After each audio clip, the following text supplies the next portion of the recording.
Cuban bread is another one of those misnomers that are used so much that they actually become an accepted part of our Ybor and West Tampa Spanglish. This came to my realization when I asked for a Cuban sandwich in Havana while there to appear on a television show back in the 50s. The waiter thought I was joking and responded smartly, "All the sandwiches here are Cuban, just like us."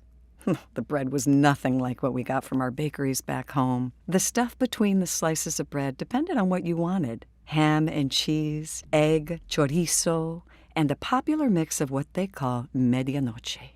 The bread made in Ybor City by the Segunda Central Felita bakeries and a few others was uniquely Tampa.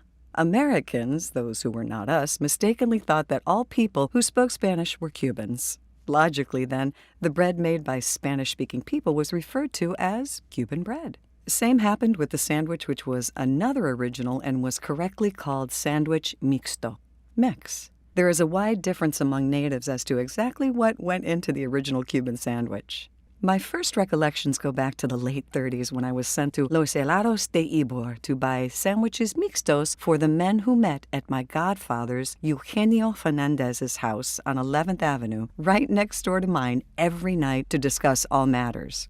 His front porch was like a neighborhood coffee house where everybody gathered. The sandwiches I ordered contained pressed ham, roast pork, Swiss cheese, salami, a slice of turkey, yes, turkey, and 2 thin slices of sour pickle. Bread was either buttered or spread with mustard as ordered. Lettuce and tomato was a later addition and only upon request.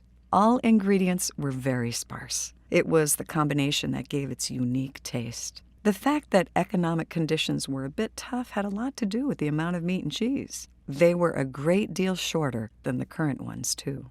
Loaves are about 30 inches long, and no one can handle it without leaving crumbs. And you must consume the loaf on the same day it is baked, or it can be used as a lethal weapon on day 2. No killer has ever used Cuban bread as a murder weapon because the evidence would cover the crime scene.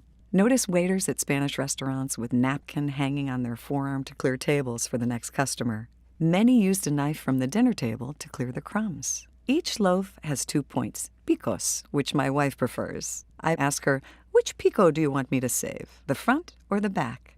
Like life, it has a beginning, end, and end. Which end is the start and which is the end depends on the point of view of the consumer. When the word pico is applied to the cigar business, it's the number of cigars a worker could take free of charge at the end of the day. Numbers varied from 2 to 10. My mother always supplied Papa with 3 or 4 picos a day.